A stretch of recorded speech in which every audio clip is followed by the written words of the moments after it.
ಅಷ್ಟು ಅಷ್ಟು ಸಮಸ್ಯೆ ಆಗಿದೆ ಅಂತ ಕಣ್ಣೀರು ಹಾಕುವಷ್ಟು ಇಲ್ಲ ಸರ್, ನಿಜವಾಗ್ಲೂ ನನ್ನ ಸ್ವಂತ ದುಡ್ಡು ಕೊಟ್ಟು ನನಗೇನು ನಿರೀಕ್ಷೆ ಮಾಡಲಾರ್ದೇನೆ ನಾನೊಬ್ಬ ಬಡವಳು. ನಾವು ಕೂಡ ಕೂಲಿ ಮಾಡೋರು. ಆ ಕೂಲಿ ಮಾಡೋರ ಕಷ್ಟ ಏನಂತ ನನಗೆ ಗೊತ್ತದ. ಹಂಗಾಗಿ ನಾನು ಇವರೆಲ್ಲರಿಗೇನು ಮೀರಿದ್ದಲ್ಲ, ಎಂತೆಂಥ ಸ್ಕೀಮ್ಗಳು ಕೊಡ್ತಾರೆ, ಏನೇನೋ ಮಾಡ್ತಾರೆ. ಬಡವರಿಗಾಗಿ ಸ್ಕೀಮ್ಗಳು ಎಲ್ಲ ಬಡವರಿಗೆ ಕಲ್ಯಾಣಕ್ಕಾಗಿ ಕಾರ್ಯಕ್ರಮಗಳು ಕೊಟ್ಟಿವೆ ಅಂತಾರೆ. ದೇವದುರ್ಗದಲ್ಲಿ ಸಾಮಾನ್ಯ ಒಂದು 2 ಟೋಲ್ ತೆಗಿಯೋಕ್ಕೆ ಇವ್ರಿಗೆ ಆಗ್ತಾ ಇಲ್ಲ ಅಂದರೆ ಇವ್ರು ಏನು ನ್ಯಾಯ ಕೊಡ್ತಾರೆ ಅನ್ನೋದು ನಾನು ಭಾಳ ನೋವು. ಮಹಿಳಾ ಶಾಸಕಿ ಈ ಥರ ಆಗ್ತಿದೆ ಹೇಗೆ? ಇಲ್ಲ, ಅದಕ್ಕೆ ನಾನು ಮಹಿಳಾ ಶಾಸಕಿ ಅಂದರೆ ನನಗೇನು ಯಾವುದು ನಾನು ಅವ್ರು ಈ ಥರ ತಿಳ್ಕೊಂಡಿರ್ಬೋದು, ನಾವೇನು ಮಾಡಿದರೆ ನಡೀತದೆ ಅಂತೇಳಿ. ಆದರೆ ನಾನು ಯಾವುದೇ ಕಾರಣಕ್ಕೂ ನಾನು ಕ್ಷೇತ್ರದ ಜನರನ್ನ ನಾನು ಕೇಳ್ತೀನಿ. ನಮ್ಮ ಪಕ್ಷದ ಮುಖಂಡರನ್ನೆಲ್ಲ ಕೇಳಿ ವಿಧಾನಸೌಧದಲ್ಲಿ ನಾನು ಕೂಡ ಸೆಷನ್ನಲ್ಲಿ ನಾನು ಉಪವಾಸ ಸತ್ಯಾಗ್ರಹ ಮಾಡೋಂಥ ತೀರ್ಮಾನನ ನಾನು ಈಗಾಗಲೇ ಮಾಡೀನಿ. ಇವರೇನಾದರೂ ಎಚ್ಚೆತ್ಕೊಂಡು ನನ್ನ ಕ್ಷೇತ್ರದ ಜನರಿಗಾಗಿ ಕೈ ಮುಗಿದೀನಿ. ನಾನು ಏನು ನನ್ನ ಪ್ರತಿಷ್ಠೆ ಅಂತ ತೊಗೋಬೇಡ್ರಿ ಸರ್. ನಾನು JDS ಇರ್ಬೋದು, ಆದರೆ ನನ್ನ ಜನರಿಗಾಗಿ ಅಲ್ಲೇನು ಬರೀ JDSನವ್ರು ಅಡ್ಡಾಡೋದಿಲ್ಲ, ಕಾಂಗ್ರೆಸ್ನವರು BJP ಅವರು ಎಲ್ಲರೂ ಅಡ್ಡಾಡ್ತಾರೆ. ವಿಶೇಷವಾಗಿ ರೈತರು ಅಡ್ಡಾಡ್ತಾರೆ. ಒಂದು ವೇಳೆ ಟೋಲ್ ತೆಗಿಯೋಕ್ಕಾಗಿಲ್ಲ ಅಂದರೂ ಕೂಡ ಅಲ್ಲಿ ನಮ್ಮ ರೈತರಿಗೇನು ಎಲ್ಲೋ ಬೋರ್ಡೇನು ರೈತರು ಯೂಸ್ ಮಾಡೋಂಥ ಗಾಡಿಗಳನ್ನು ಫ್ರೀಯಾಗಿ ಬಿಡ್ರಿ.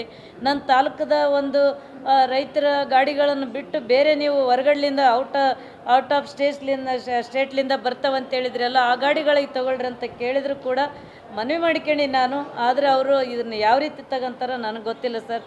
ನಾನು ಕೂಡ ನಿನ್ನೆ ರಾತ್ರಿಯೆಲ್ಲ ನಾನು ರಸ್ತೆ ಮಧ್ಯದಲ್ಲಿ ನಾನು ಗಾಡಿಗೆ ಬಂದೀನಿ ನಾನು. ಆದರೆ ನಾನು ನಿದ್ದೆ ಸಹ ಬಂದಿಲ್ಲ. ಇವತ್ತೇನಾದರೂ ತೀರ್ಮಾನ ಆಗ್ತದ, ನನ್ನ ಜನರಿಗೆ ನನ್ನ ತಾಲೂಕಿಗೆ ಒಳ್ಳೆ ನ್ಯೂಸ್ ಕೊಡ್ಬೋದು ಸರ್ಕಾರ ಸಚಿವರು ಅಂತ ಅಂದ್ಕೊಂಡಿದ್ದೆ. ನನಗಿನ್ನೂ ಗೊಂದಲ ಅನ್ಸಕ್ಕೈತದ. ಅವ್ರು ಏನು ತೀರ್ಮಾನ ತಗೊಂತಾರೆ ಗೊತ್ತಿಲ್ಲ. ಸ್ಪಷ್ಟವಾಗಿ ಅರ್ಥ ಆಗ್ತದ. ಅವರು ನನಗೆ ರೂಲ್ಸ್ ಕಾನೂನು ಹೇಳ್ಕೊಂತ ಕುಂತ್ರೆ ನಮ್ಮ ಜನರು ಅದನ್ನು ಪ್ರತಿಯೊಬ್ಬರು ಈಗ, ಯಾಕಂದರೆ ಈಗಾಗಲೇ ರಸ್ತೆ ನಿರ್ಮಾಣ ಮಾಡ್ಯಾರ, ಈಗಾಗಲೇ ಸಾಕಷ್ಟು ತೆಗ್ಗುಗಳು ಬಿದ್ದ, 1 ವರ್ಷ ಕೂಡ ಆಗಿಲ್ಲ. ಅದ್ರ ಮೇಲೆ ಏನು ಕ್ರಮ ತಗೊಂಡ್ರೆ ಗೊತ್ತಿಲ್ಲ ಇವರಿಗೆ. ಆದರೆ ಈ ವಿಷಯ ಬಂದಾಗ, ಟೋಲ್ ಕಟ್ಟ ವಿಷಯ ಬಂದಾಗ ಜನರನ್ನ ನೀವು ತಪ್ಪುದಾರಿಗೆ ಒಂದು ಕತ್ತಲದಲ್ಲಿ ಇಡೋದು ಮಾಡಬೇಡ್ರಿ ಅಂತ ಕೇಳ್ತೀನಿ. ನಾನು ಹೇಳ್ತೀನಿ ಬೇಕಾದ್ರೆ ಅದು ಟೋಲಿನ ವಿಷಯ ಅದೇನದು ರಸ್ತೆ ಅದು ನೋಡಪ್ಪ, ಅದು ಕೊಡ್ರಿ. ಈಗ ಸುಮಾರು ಕಡೆ ಗುಂಡಿ ಬಿದ್ದಾವೆ. 1 ವರ್ಷ ಸಹ ಆಗಿಲ್ಲ. ಯಾರು ಕಾಂಟ್ರಾಕ್ಟ್ರ್, ಅವ್ರ ಮೇಲೆ ಏನು ಕ್ರಮ ತಗೊಂಡಾರ ಅನ್ನೋದು ಗೊತ್ತಿಲ್ಲ. ಮತ್ತು ಈಗಾಗಲೇ ಈಗ ನೋಡ್ರಿ, KCPದವರಿಂದ ಏನು ನಿರ್ಮಾಣ ಆಗ್ಯದ ಕಲ್ಮಾಲ ಟು ತಿಂತೇಣಿ ಬ್ರಿಡ್ಜು, ಅದಾದಮೇಲೆ ಅದಕ್ಕಿಂತ ಮುಂಚೆ KRDCL ಅವ್ರಿಗೆ ಆಗ್ಯದ. ಅವ್ರು ಹ್ಯಾಂಡ್ ಓವರ್ ಮಾಡ್ಯಾರ ಇಲ್ಲ. ಈಗಾಗಲೇ ಡ್ರೈನ್ಗಳು ಮಾಡಿಲ್ಲ, ಅಲ್ಲಿ ನೀರು ನಿಂದಿರ್ತಾವೆ, ಸರಿಯಾಗಿ ರಸ್ತೆ ನಿರ್ಮಾಣ ಆಗಿಲ್ಲ. ಅಲ್ಲೆಲ್ಲ ಹಾಸ್ಟೆಲ್ಗಳು ಮತ್ತು ಸ್ಕೂಲ್ಗಳಲ್ಲಿ ಒಂದು ಯಾವುದೇ ಬಸ್ ಸ್ಟ್ಯಾಂಡ್ಗಳ ನಿರ್ಮಾಣ ಮಾಡಿಲ್ಲ. ಅವ್ರು ರೂಲ್ಸ್ ಪಾಲಿಸ್ಯಾರ. ಅವ್ರು ಇವತ್ತಿಗೂ ಯಾವುದೇ ರೂಲ್ಸ್ ಪಾಲಿಸಿಲ್ಲ.